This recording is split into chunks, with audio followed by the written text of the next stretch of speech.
राधे राधे। कैसे हैं आप सब। आप सबको गणेश चतुर्थी की बहुत बहुत बधाई हो। आज इस वीडियो में हम गणेश चतुर्थी की व्रत कथा का श्रवण करेंगे। गणपति बप्पा मोरिया। एक बार महादेव जी पार्वती जी सहित नर्मदा के तट पर गए। वहां एक सुंदर स्थान पर पार्वती जी ने महादेव जी के साथ चौपड़ खेलने की इच्छा व्यक्त करी। तब शिव जी ने कहा, हमारी हार जीत का साक्षी कौन होगा। पार्वती ने तत्काल वहां की घास के तिनके बटोरकर एक पुतला बनाया और उसमें प्राण प्रतिष्ठा करके उससे कहा, बेटा हम चौपड़ खेलना चाहते हैं किंतु यहाँ हार जीत का साक्षी कोई नहीं है, अतः खेल के अंत में तुम हमारी हार जीत का साक्षी होकर बताना कि हम में से कौन जीता कौन हारा। खेल आरंभ हुआ।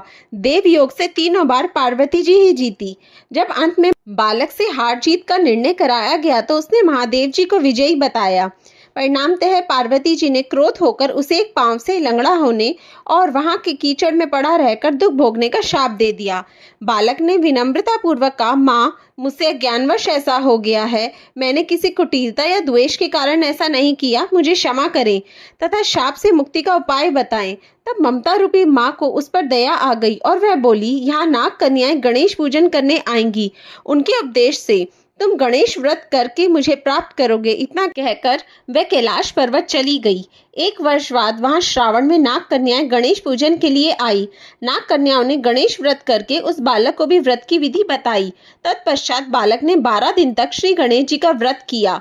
तब गणेश जी ने उसे दर्शन देके कहा, मैं तुम्हारे व्रत से प्रसन्न हूँ, मनवांछित फल मांगो। बालक बोला, भगवान मेरे पांव में इतनी शक्ति दे दो कि मैं कैलाश पर्वत पर अपने माता पिता के पास पहुंच सकूं और वह मुझ पर प्रसन्न हो जाए।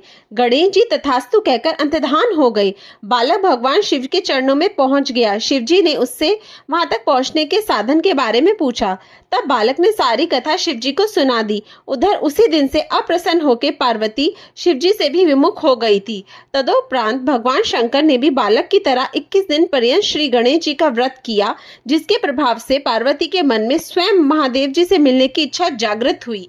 वह शीघ्र ही कैलाश पर्वत पर आ पहुंची। वहां पहुंचकर पार्वती जी ने शिव जी से पूछा, भगवान आपने ऐसा कौन सा उपाय किया जिसके फलस्वरूप मैं आपके पास भागी भागी आ गई हूँ।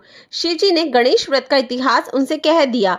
तब पार्वती जी ने अपने पुत्र कार्तिकेय से मिलने की इच्छा से 21 दिन पर्यंत 21 की संख्या में दुर्वा पुष्प लड्डुओं से गणेश जी का पूजन किया।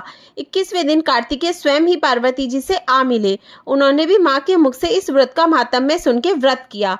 कार्तिकेय ने यही व्रत विश्वामित्र जी को बताया। विश्वामित्र ने व्रत करके गणेश जी से जन्म से मुक्त होकर ब्रह्म ऋषि होने का वर मांगा। गणेश जी ने उनकी मनोकामना पूर्ण करी। ऐसे हैं श्री गणेश जी जो सबकी मनोकामनाएं पूर्ण करते हैं। गणेश चतुर्थी व्रत कथा समाप्त हुई। गणपति बाप्पा मोरिया। शिवजी पार्वती माता की जय।